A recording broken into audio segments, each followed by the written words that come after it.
Unknown, featuring Timothy Chalamet as Bob Dylan. In honor of the hype, Julien's Auctions is celebrating the voice of a generation. That's right. Christy Barber is the VP of Pop Culture and Business Development at Julien's. I love that you're always bringing us pieces of history. Welcome back, friend. Thanks. Happy New Year. And I love that you always let me come back.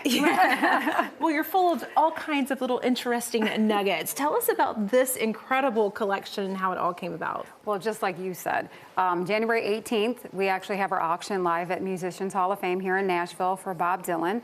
It's the Al Aronowitz archival collection that he's gotten a lot of this from Bob Dylan. He is known as like the iconic rock journalist, the godfather of it, where he actually took journalism different, where he became really good friends with the artists, got very submerged in their lives and their careers, and was trusted by a lot of people. And Bob loved him, Bob trusted him. So a lot of this stuff he acquired during actually the same time that the movie happened. The movie was from '61 when Bob was in Greenwich Village until '65 at the Newport Folk Festival. And a lot of this stuff came during that period that Al was able to acquire. So he's no longer with us, but we're working with his estate and his son Miles, and that's how we came across a lot of these great treasures. I mean, it's awesome. You can find artwork, you can find lyrics handwritten by Bob Dylan himself. I really am interested in the oil painting, which is awesome.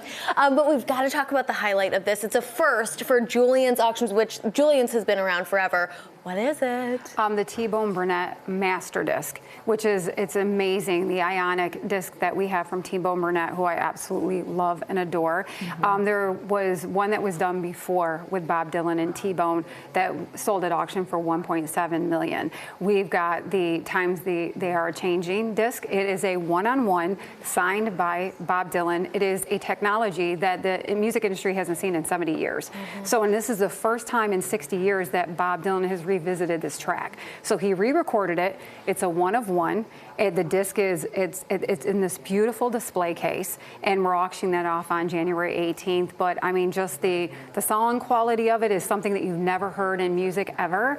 And for a music collector, I'm not kidding, it's like owning a Monet. So the way you look at owning an original Monet painting, that's how these Ionic recordings are going to be seen in the marketplace. So we've got the second one that T-Bone has done, so we're honored and we're just so excited about it. Me, I've been in the music industry for 31 years. I really wish I could afford it, but I don't have $2 million. $2 million. It's chump change, right? I'm just going to go to the bank. We saw some of the images of the collection there, but you also brought some here for us to see. Let's start with this Fender Telecaster here. It is. This was a Fender Telecaster stage played that Bob Dylan owned, and he gifted it to a fellow musician. But yes, I think it's 1983 for this guitar. But yes, two things Bob's known for is the guitar, and then obviously another instrument that we brought today that's over on your end is the harmonica. We actually have a signed harmonica over there from Bob Dylan too as well. There's only a few of those. It's an amazing condition, and I mean, outside of Bob Dylan, I think the next most famous musician that's known for playing the harmonica is Stevie Wonder. So I always love when that's one of those interesting instruments is just tied into such an iconic artist. So I couldn't be here talking about Bob Dylan without a guitar and of course a harmonica. So absolutely. I want to talk more about the stories behind some of these things that you brought, because handwritten lyrics you see in a lot of the collection. What's the story behind that? Because I mean, this was in 2011. The song is much older than that, but he was just known for wanting to write down his songs. Yeah. Two things that he is definitely known for is doodling, because he's a great artist. Like you mentioned, there's an art piece in there. His art is amazing. On hotel stationery, he likes to sketch, pencil sketch. He likes to write down lyrics, hence the Blowin' in the Wind ones that you just mentioned that are here, that he wrote at the St. Regis. And also we have Mr. Tambourine Man, which is in the exhibit, which is really special, that he actually typed. He loves typing lyrics too. He used to do it all the time when he worked with the band, and Robbie Robertson used to tell me those stories, how they had a typewriter at Big Pink because he used to love to type out his lyrics. The Mr. Tambourine Man lyrics are typed out. He did it in Al's kitchen. Al woke up the next morning and he saw him in the trash.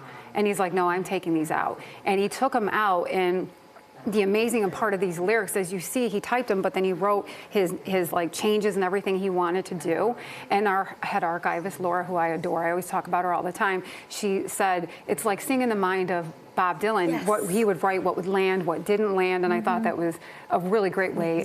Yeah, so I wanted to share what she said, that I thought, as a fan of Bob Dylan, that's an amazing piece to have, where you actually saw this big iconic song that he wrote and how he worked it all out. And I was like, oh yeah, I don't think those are going to stay in the trash. Right. So he took them out. So, you know, somebody else's trash is all of our treasure. Yes. Thanks, Bob. Thank you. Thank you. That is a good point. We're almost out of time. So walk us through these other two pieces real quick before we go, if you don't mind. That one over there is another one of the pencil sketches that we were talking about that he does on the hotel stationery.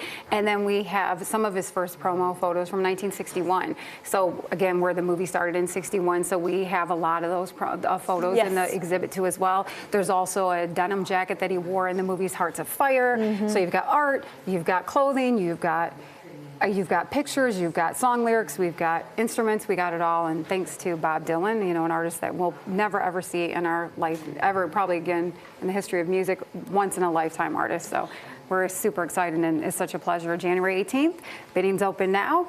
Bid a lot, bid often, and then everything gets sold live on the 18th of January at the Musicians Hall of Fame here in Nashville. It's going to be so special. Yes. Thank you, Christy. Good to see you. Guys, for more information about the items you've seen here and all of Julien's incredible pop culture collection, visit juliensauctions.com.